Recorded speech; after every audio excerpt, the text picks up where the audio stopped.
Estamos hablando acá con Jorge Dorio acerca de la charla que tuvimos con el público en La Plata. Desde luego no hay charla con el público en el espectáculo porque se trata de un espectáculo teatral, pero quiero decir que el tema era el amor. Y si bien no aparecían las referencias supuestamente eruditas, y aquí no se trata de una charla ensayística, sino más bien poética, o graciosa, o estúpida solamente, pero bueno, que es de ficción o de creación.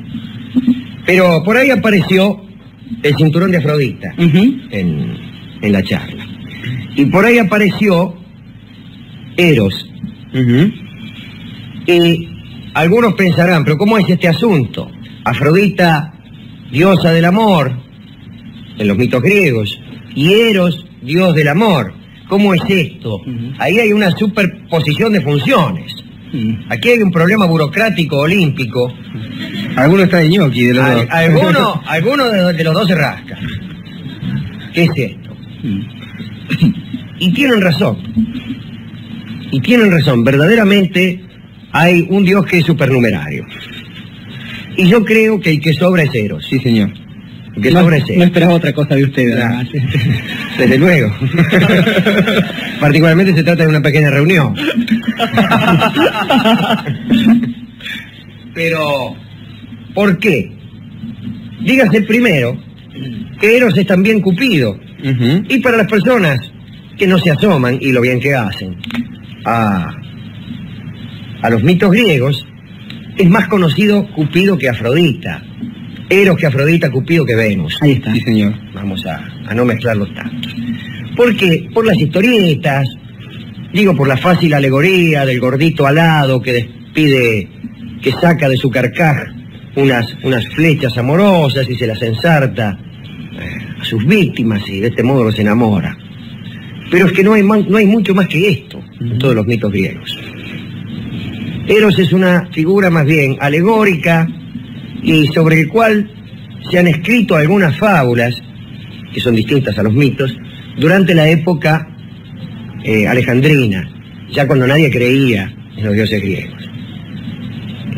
La historia de Eros y Psique, del amor y el alma, no es una historia de la mitología griega, es una fábula inventada en Alejandría. De hecho, Robert Graves no la toma dentro. No la toma en absoluto. Graves, por ejemplo, no dice casi nada de Eros, si alguna cosita por ahí, sí que no existe en todo el libro. Recórrase todos los 2 tomos de los mitos griegos de Graves y no va a encontrar una palabra sobre Psique. Y encontrará 2 o 3 veces a Eros, que no tiene su capítulo especial, que aparece por ahí. Grimal dice también que es una figura que no tiene participación, no le pasa nada. Existe nada más y no le pasa nada. Fíjese además, Alejandro, que hay otro dato que nos puede ayudar en este recorrido por estas cosas de la mitología, y es que en el cruce entre Eros y Psique hay algún carácter más perteneciente a otros ámbitos del pensamiento mítico, digo, ciertas moralejas, ciertas conclusiones y ciertos castigos que no encajan del todo en... No, para nada. La historia de Psique y Eros se parece más a La Bella y la Bestia, sí, señor, que no a una historia de esas brutales historias sangrientas, extravagantes, paradójicas de los mitos griegos. No. Ahora bien, aparece por ahí, yo creo que también son añadidos, metiéndole alguna flecha a alguno, por indicación de vaya a saber quién. Bueno, me gusta sin embargo la idea de hacerlo hijo de la carencia y del recurso. Fíjese, no existían dioses llamados la carencia y el recurso, son meras corporizaciones de una idea.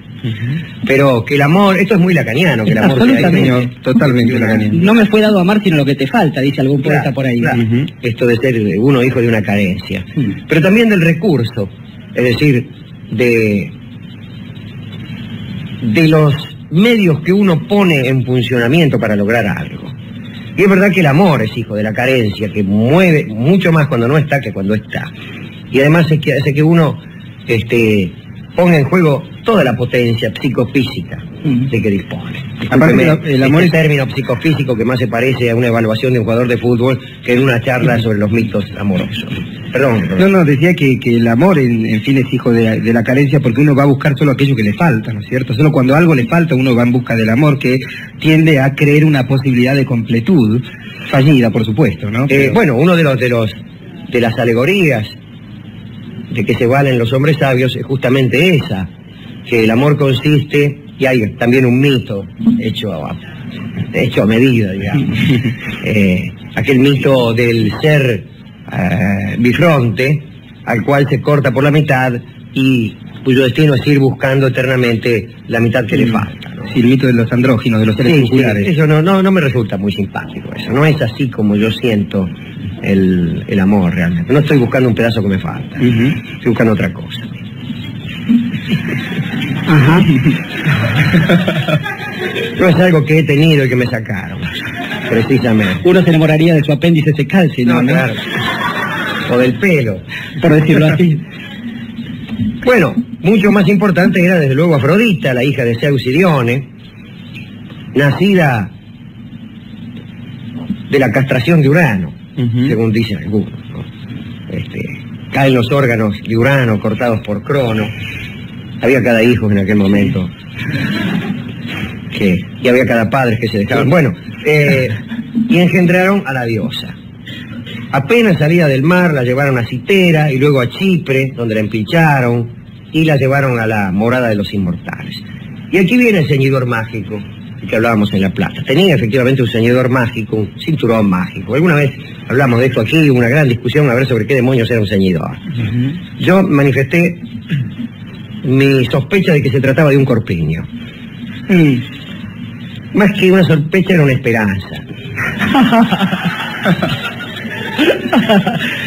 Fuera de su esperanza, también debemos decir, Alejandro, que hay varios sectores, varias escuelas que se inclinan por algo semejante a un cinturón o a un chingolano. Esto es algo que después será un cinturón incluso de castidad. Algún día hablaremos de la invención del corpiño, que es una cosa relativamente nueva, por lo menos en la forma que nosotros conocemos, algunos. Pues se llama la atención en algunas películas de época, hechas por los norteamericanos, especialmente en años que van del 50 al 60, donde las mujeres solían usar unos sutiens muy armados y muy muy sospechables desde fuera. Observar señoras, damas romanas, a las que se le adivinaba, digamos, el cierre de atrás. En fin, no quiero tampoco abundar en detalles que pudieran escandalizar a alguna dama. Se están retirando algunas. Mientras te abrocha otra cosa. Bien. Este ceñidor producía el siguiente efecto: el que se lo ponía era amado por todas las personas. Ustedes saben que Afrodita fue casada con Hefesto, el más feo de todos los dioses del Olimpo, y tuvo 3 hijos, aunque no eran de Hefesto, porque como ya también hemos contado aquí, los cuernos de Hefesto eran también de hierro. Y no es por ser Batintín, pero ya han pasado tantos años y ya lo sabe todo el mundo.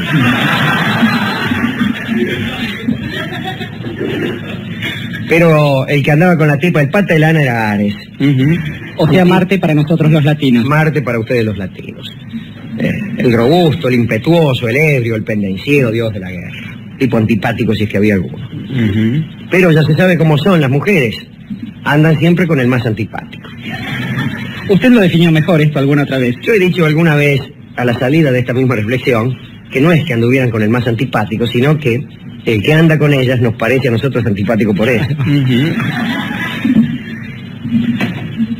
Y está bien. Nunca lo he sentido esa como una cuestión subjetiva. Hefesto no se enteró hasta ahora. No, hasta que Helio, el dios del sol, que era también un dios batintín porque tenía la virtud de verlo todo, fue y le contó: che, mirá, yo quiero venir acá con cuestión, imagínate, pero vos sos amigo, le dijo poniendo la mano sobre los cuernos.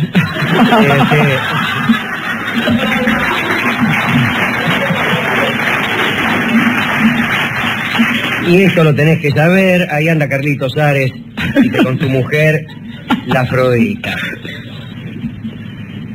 Y entonces Hefesto, para vengarse, construyó una especie de aparato en su lecho matrimonial, que era una red mágica que él solo sabía cómo accionar, y la ató a los postes de su lecho matrimonial. Tenía un dispositivo esa red. Y le dijo a su mujer, mirá, dice, te ruego que me disculpes, parece el comienzo de un tango, ¿no? Sí. Me voy a Lemnos, mi isla favorita, a dar una vuelta por ahí, dijo. Y se fue con paso de mula. Inmediatamente Afrodita llamó a Ares, vino Ares, se acostaron en aquel lecho, pero cuando quisieron levantarse estaban prisioneros por la red de Hefestos. Entonces llegó Hefesto y llamó a todos los dioses para que fueran testigos de su deshonor. Así era, digamos, de teatral, Hefestos. Imagínense hacer cualquiera de nosotros una cosa así.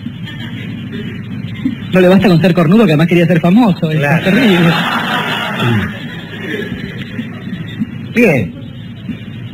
Y anunció que no iba a liberar a su esposa ni a su amante hasta tanto le pagaran el precio de sus regalos de boda. Acudieron los dioses, pero las diosas no. Los dioses fueron más bien a mirar, ¿no? Como hubiera ido cualquiera de nosotros. Y ahí, mientras estabas mirando, me lo imagino a todos, al costado de la cama, mirando. Oh, dice. ¿Cuál es cuál? Dice. No era para tanto.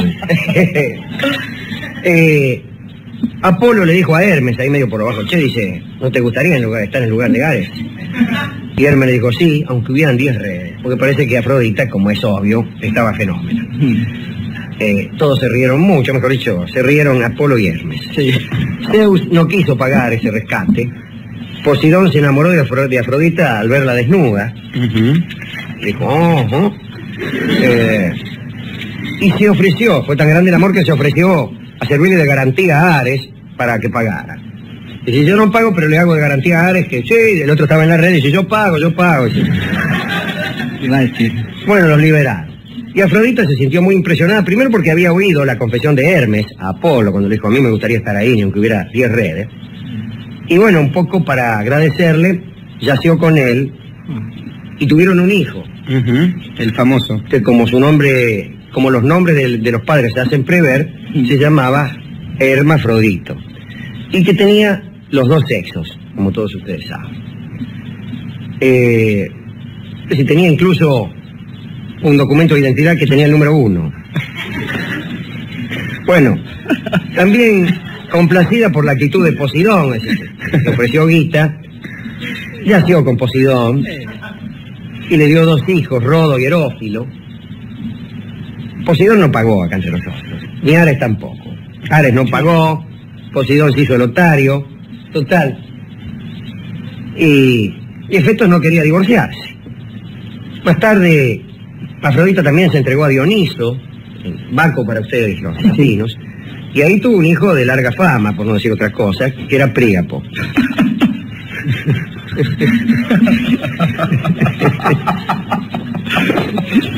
Este programa, cuanto docentes más calificados tienes, más sucio es.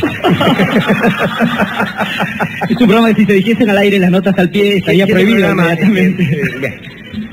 Zeus nunca se acostó con ella, cosa rara, ¿eh? Sí. Cosa rara. Era su hija, pero bueno. Pero el ceñidor lo sometió a una tentación constante, ¿no? Y al final se decidió humillarla, que es lo que hacen todos cuando una mina no le da bolilla, cuando les resulta imposible. Haciendo que se enamorara de un mortal, el bello Anquises. Un tipo cualquiera, pero tipo pintón, tipo morocho, alto. Lindo tipo de hombre. Elegante, lindo tipo de hombre. Rey de los Dárdanos. Y un día el tipo estaba polillando, Anquises, lo más campante, en su casa, y se le presentó a Afrodita, che. Golpea la puerta, ¿quién es? Dice. Ya vas a ver, dice. Con una túnica roja, disfrazada de princesa frigia. Le dijo, soy una princesa frigia. ¿Perdón? No parece, dijo el tipo. Bueno, ahí se imaginan lo que sucedió. Más o menos lo mismo que con Ares, pero sin red. Después del asunto, ella se dio a conocer. Mirá, dice... Anquises, ¿qué cree? Dijo el tipo. Que era muy amoroso antes, pero un poco arisco después. Déjame molestar, salir encima, dice, ya me tenés podrido. Dice, mira, me voy a dar a conocer, yo en realidad no soy una princesa frigia, yo en realidad soy un sultán. No,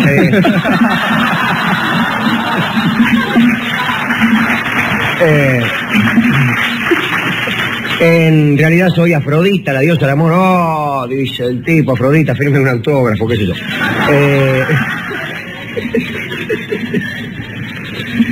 Dice, no le cuentes a nadie. No, dice el tipo, ¿qué le voy a contar? No, mirá, dice, no le va a contar. No le cuentes, ¿qué le voy a contar? Dice el tipo. Además, dice, vamos a tener un hijo, pero dice, ¿tan pronto? No, dice, y tu hijo ha de ser muy famoso. Bueno, dijo el tipo, dice, pero le va a contar a nadie. No, dice, quédate tranquila, qué sé yo. Y aunque lo primero que hizo cuando se fue a la mina, se fue al boliche de la esquina. A tomar con los amigos y empezó a jactarse. Dice, ¿a qué no salen? Dice, ¿a quién me llevé anoche para la pieza? Dice, no sé, voy a entrar una loca de Colorado, dice. Dice, era Afrodita, era. Andá, Afrodita, si vos, dice. Con los bicheros, dice. Sos bichero, bueno. Me haces acordar a... Se jactó. Sí. Se jactó. Y Zeus le mandó un rayo por alcahuete, ¿no? Bien hecho. Pero Afrodita lo desvió, fíjese.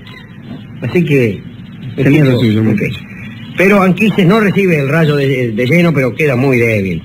Tan débil queda que lo deja Afrodita. Nunca más voy a decir, mira, disculpame, pero después del rayo vos ya no sos el mismo. Dice. Ella finalmente da luz al hijo famoso que había prometido, que fue Eneas. Nada menos que Eneas, el que en cierto modo da origen a Roma. El falso fundador de Roma. El falso fundador de Roma, aquel antepasado que pretendían tener los romanos.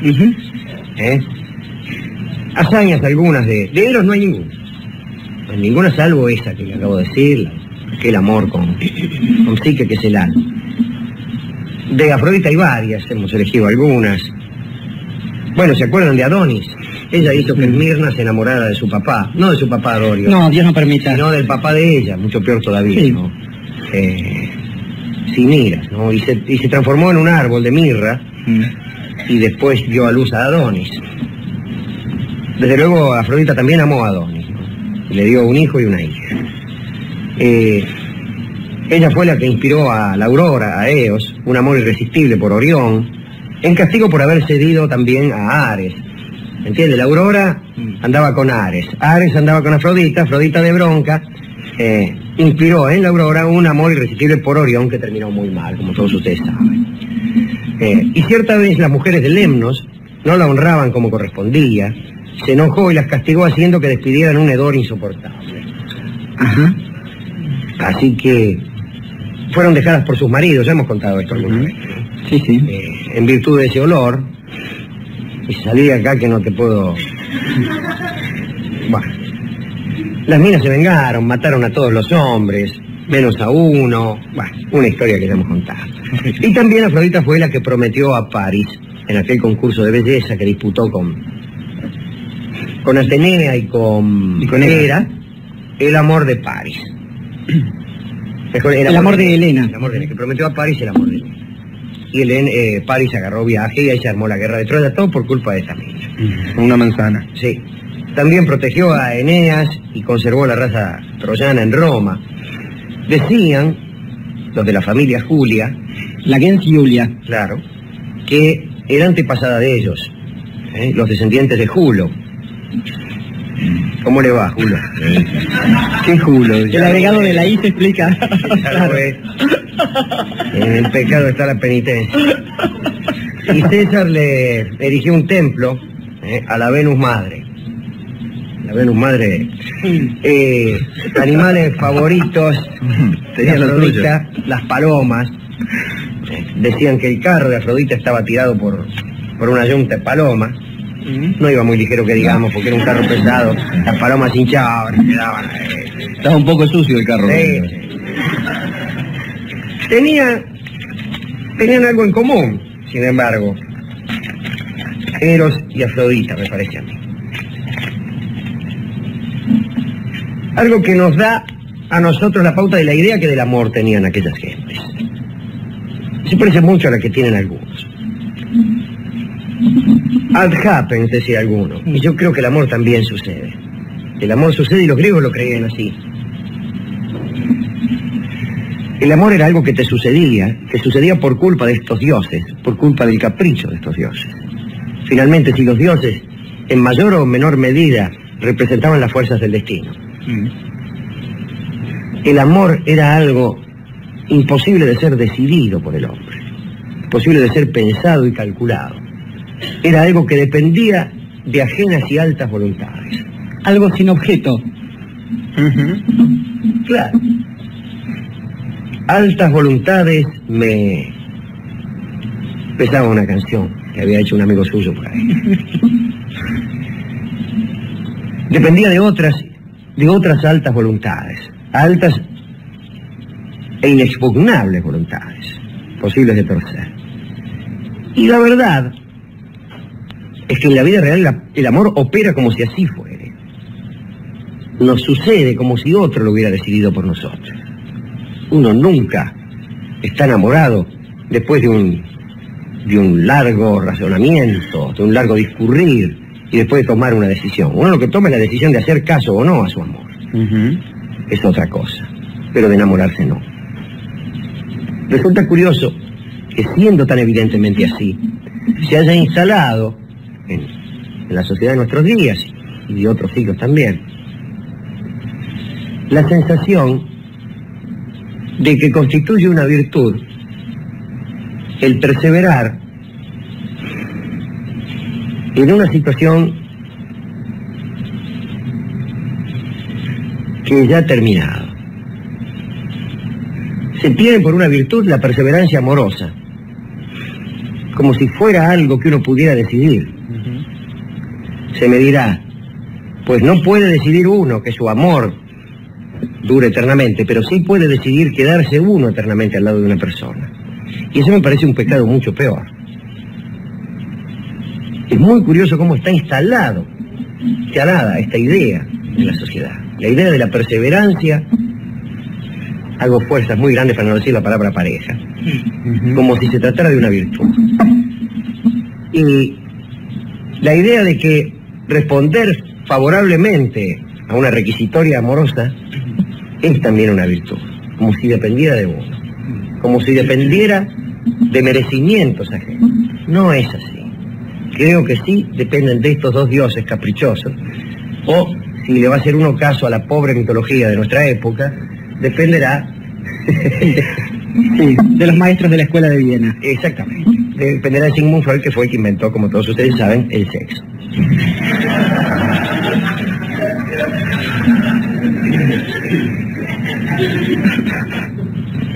De hecho queda claro, Alejandro, que si hay un lugar donde no existe el libre albedrío, ese lugar es el amor, ¿no? Pero claro, está bien eso, ¿eh? Es ahí, y fíjese que distrito importante de nuestra vida es el amor.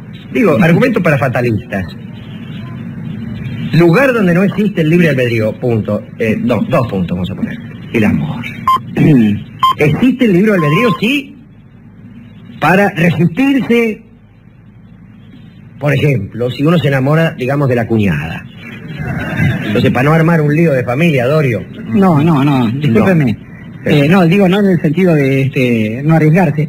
Me permito decir que el libre albedrío, tal como lo concebimos de este lado de Occidente, también es un sistema, una dinámica, que permite optar, digamos, en términos muy generales, por el bien o el mal, según una serie de sistemas precedentes. Esto es justamente que uno puede elegir comer sustancias nocivas para su propia salud, etcétera. De modo que yo creo que el amor y el libre albedrío funcionan en el mismo sentido. Cuando se funda la posibilidad de la decisión en términos de libre albedrío, eso no quiere decir que el libre albedrío responda necesariamente a la razón. Yo creo que tiene razón usted y no Rolón, porque en realidad el libre albedrío no consiste en que uno pueda elegir su destino. Vamos. No consiste en que uno pueda elegir su destino. Ante un destino dado, uno puede concordar o aligerar con ese destino. Está bien, tiene razón usted, pero no le pegue. No le pegue. Me doy vuelta en el aire, el destino, cual prueba que somos unos imbéciles. Si yo quisiera podría probar otra cosa, pero seguro. Estamos pensando mientras hacemos el programa, dirán, mire usted en qué giladas piensa. ¿Qué otra cosa está el programa de Neustadt, ¿no? Digo, porque si uno quiere optar por otra clase de pensamiento mucho más profundo. Pero ¿a quién dedicar, digo yo, esta vuelta y esta inspección sobre los territorios de Eros y de Afrodita, que aparentemente se superponen, que crearían ahí un problema de jurisdicción. Está bien que entre ellos se superpongan, Alejandro, pero es menester decir que para ciertas cosas que se postulan desde este programa y en las que coinciden, tanto la postura de nuestro querido Rolón como la que aquí acabamos de formular, digo... bueno, el que no coincide en estos casos aquí no participa de este programa. Por eso, el único tema... que es el único asunto en donde es obligatorio coincidir. Y digo, este programa quizás postula también que hay un cierto error, por lo menos que no en la lengua, sino en el habla cotidiana, en el punto aquel en que la gente habla de hacer el amor. Muchos creemos que, como dice cierto escritor nacional, el amor ya estaba hecho. Y entonces, a partir de estar hecho ese amor, digo, justamente esta especie de fatalidad, esta especie de decisión es la que funda aquel tipo de amor o de amores que pueden interesarnos o seducirnos, o bien ser vistos por nosotros como esos tristes amores malnacidos, condenados por su rebelión, pero que además quizás son los únicos verdaderos, los únicos palpables. Esto es, aquellos amores que suceden justamente a pesar de las cosas que indica la razón, que indica la conveniencia y que indica además la mirada de los demás. Esto es, los amores singulares. Poco pueden importar aquellas cosas que efectivamente convienen, igual que en otros territorios. Quiero decir, lo de la política, por ejemplo. Siempre ha sido más fácil someterse a un enemigo poderoso que levantar la cabeza. Siempre ha sido más fácil conformarse con un matrimonio conveniente y una especie de pasantía elegante a lo largo de la vida que apostar por un destino ciertamente incierto, como es, si me permite ese juego imbécil de palabras, como es el del amor. Por eso digo entonces que además de Gabriel Rolón, usted mismo, Guillermo Stronati, y quizás nadie más, podemos dedicar esta primera parte del programa a aquellas personas que en algún momento, en contra de todos aquellos valores que se sostienen hoy día, puesto que justamente el amor concebido así tan brutalmente, integra ese sistema de cosas que están corridos o afuera de las 40 del mazo, como diría un conductor de programas, porque no conviene, porque esto distrae de la vida cotidiana, del progreso y del éxito tal como se lo concibe. Digo, a todas esas personas que apuestan a eso y que saben que hay un momento que justifica quizás el resto de los momentos de la vida de uno, y es que después de tanta rebelión uno está esperando justamente el día que me quieras.